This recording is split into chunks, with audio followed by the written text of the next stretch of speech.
શું south Africa સતત બીજી વખત T20 વર્લ્ડ કપની ફાઇનલ રમશે કે પછી ન્યૂઝીલેન્ડ તેમને હરાવીને પોતાનો પ્લેસ નક્કી કરશે ફાઇનલની અંદર? આપણે જોઈશું એક ડીપ એનાલિસિસ પ્રથમ સેમિફાઇનલ જે T20 વર્લ્ડ કપમાં રમાનારી છે આજે ઈડન ગાર્ડન્સ કોલકાતામાં. તો કેમ છો મારા ક્રિકેટ પ્રેમી મિત્રો, સ્વાગત છે તમારું એક બીજા પ્રિવ્યૂ વિડીયોમાં. આજે આપણે વાત કરીશું જે સેમિફાઇનલ રમાનારી છે ઈડન ગાર્ડનમાં એની વાત કરીએ. સૌથી પહેલાં આપણે વાત કરીએ તો સાઉથ આફ્રિકા ટીમની. જો આ વર્લ્ડ કપની સૌથી ડોમિનેટિંગ ટીમ રહી હોય તો તે છે સાઉથ આફ્રિકા. સાઉથ આફ્રિકાએ ત્રણેય પાસામાં પોતાનો જોરદાર દેખાવ કરીને સેમિફાઇનલમાં પોતાનું સ્થાન હાસિલ કર્યું છે. અને બીજી તરફ છે ન્યૂઝીલેન્ડ જે લપસીને બીજાના સહારે આ વર્લ્ડ કપની સેમિફાઇનલમાં પ્રવેશી છે. તો સૌથી પહેલાં આપણે વાત કરીએ સાઉથ આફ્રિકા ટીમની. તો શરૂઆતમાં વાત કરીએ તેમના ઓપનિંગમાં આવે છે તેમનો કેપ્ટન એડન માર્કરમ અને ક્વિન્ટન ડિકોક. એડન માર્કરમની વાત કરીએ તો સૌથી સફળ બેટ્સમેન તરીકે ઉભરી આવ્યો છે આ વર્લ્ડ કપમાં. એ સ્પિન રમવાનું હોય કે પેસરોને ફેસ કરવાનું હોય કે પછી વાત હોય કેપ્ટન્સીની, એને જોરદાર દેખાવ કરીને પોતાની ટીમને જે પહેલાં ચોકર્સ કહેવાતી હતી એ ચોકર્સનું બિરુદ હટાવવા માટે તત્પર છે. અત્યારે જે WTCની ફાઇનલ જીતીને આવ્યા છે તો એ હજુ બીજું એક ICC ટાઇટલ પોતાના નામ કરવા માગશે સાઉથ આફ્રિકાની ટીમ અને ચોકર્સનું વિરુદ્ધ હટાવવા માગશે. ક્વિન્ટન ડિકોકની વાત કરીએ તો આ વર્લ્ડ કપ જોઈએ એવો એની માટે રહ્યો છે નહીં, પણ ઈડન ગાર્ડનનું ગ્રાઉન્ડ આપણને ખબર છે ડિકોક માટે ફળે છે. IPLમાં તેને સેન્ચુરી બી મારી છે આ જ ગ્રાઉન્ડ ઉપર. તો આપણે આશા રાખીએ કે ક્વિન્ટન ડિકોક સેમિફાઇનલમાં સાઉથ આફ્રિકાને સારી શરૂઆત અપાવશે. મિડલ ઓર્ડરમાં વાત કરીએ તો ત્રીજા નંબરે આવે છે રાયન રિકલ્ટન. એનો બી વર્લ્ડ કપ સરસ રહ્યો છે. ચોથા નંબરે આવશે ડિવોલ્ટ બ્રેવિસ, ખૂબ જ વિસ્ફોટક બેટ્સમેન. પોતાને 10-15 બોલ રમીને જ આખા મેચનું પાસું બદલી નાખવામાં સક્ષમ છે.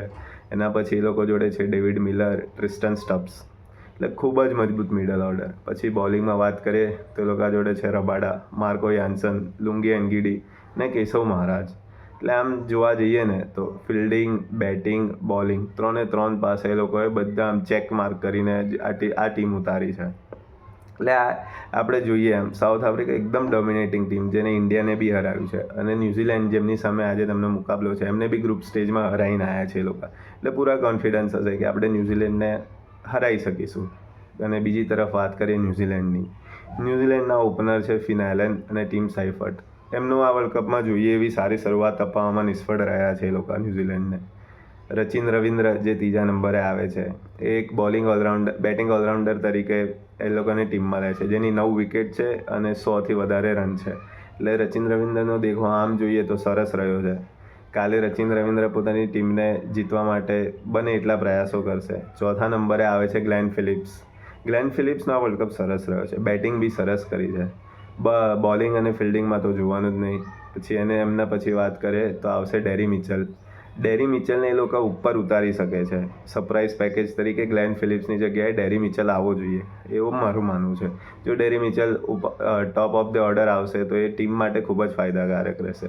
અને નીચે લોકો પેલા નવા મેકોન્ચીની જગ્યાએ જીમી નિશમને રમાડી શકે છે. જીમી નિશમ રહેશે તો એ લોકોને બોલિંગમાં બી ફેર પડશે અને બેટિંગમાં બી જીમી નિશમનો એક્સપિરિયન્સ કામ લાગશે. અને એક્સપિરિયન્સ પ્લેયર છે અને મહત્ત્વની મેચોમાં જીમી નિશમ સારું પરફોર્મ કરી ચૂક્યો છે. અને એમનો કેપ્ટન છે મિચેલ સાન્ટનરની બોલિંગ બી આપણને બધાને ખબર છે સરસ છે. મિચેલ સાન્ટનર પૂરા પ્રયાસ કરે છે, એને ખાલી ટીમનો સાથ જોઈશે. એની સાથે એમના ફાસ્ટ બોલર છે mat henry, Lockie Fergusson.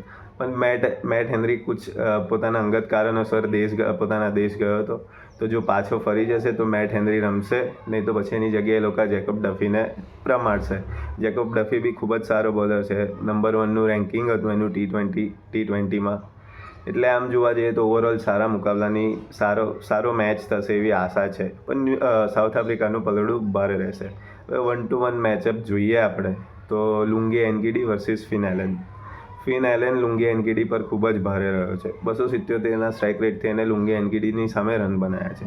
Lungi એનગીડીના slower one શું ફિન એલનને રિસીવ કરી શકશે? તમે કમેન્ટ કરીને કહી શકો છો. મારા મતે ફિન એલન આજે ખૂબ જ મહત્ત્વનો પ્લેયર રહેશે પાવર પ્લેમાં સ્ટાર્ટ અપાવવા માટે.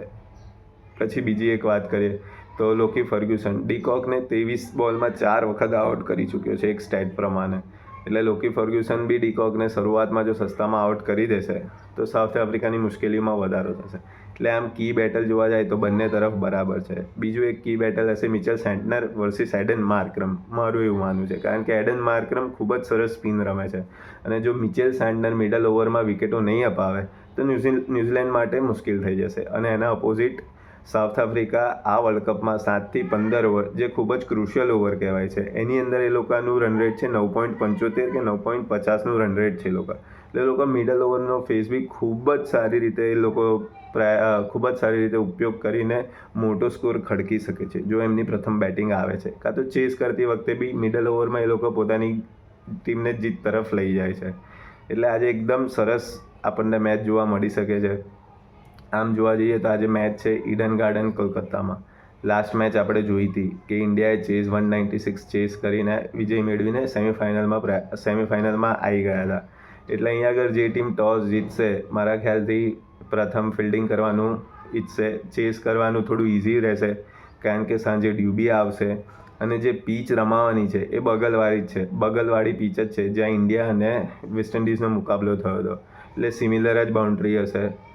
એટલે જે બી ટીમ ટોસ જીતશે ફિલ્ડિંગ કરશે, અને અહીં અબવ પાર સ્કોર આમ તો 175-180 છે, પણ સેમિફાઇનલ જેવા મુકાબલામાં જો કોઈ ટીમ પહેલી બેટિંગ કરતા 210, 215 કે 200ની ઉપરનો સ્કોર ખડકી દેશે, તો પ્રેશરની અંદર જે સેકન્ડ ટીમ બેટિંગ કરશે એ કદાચ થોડીક નબળી બી પડી શકે છે. એટલે ટોસ બહુ જ ઇમ્પોર્ટન્ટ રહેશે, અને કેપ્ટન શું ડિસિઝન લે છે એ બી બહુ ઇમ્પોર્ટન્ટ રહેશે. મારી તરફથી મારું પિક છે સાઉથ આફ્રિકા આ મેચ જીતીને સતત બીજી વખત ફાઇનલ રમશે. તમે તમારું શું છે તમારી ટીમ એ કમેન્ટ કરીને તમે જણાવી શકો છો. તો આજના વિડીયોમાં બસ આટલું જ છે. બીજા એક વિડીયોમાં હવે ફરીથી મળીશું, જે બીજી સેમિફાઇનલ છે ઇન્ડિયા વર્સિસ ઇંગ્લેન્ડની. ત્યાં સુધી સાઇનિંગ ઓફ. અને ક્રિકેટ રમતા રહો, જ્યુસ પીવાનું, ક્રિકેટ રમવાનું ને મજાની લાઈફ. અને લાઇક, શેર ને સબસ્ક્રાઈબ કરવાનું ભૂલતા નહીં. તો સાઇનિંગ ઓફ ને જય હિન્દ.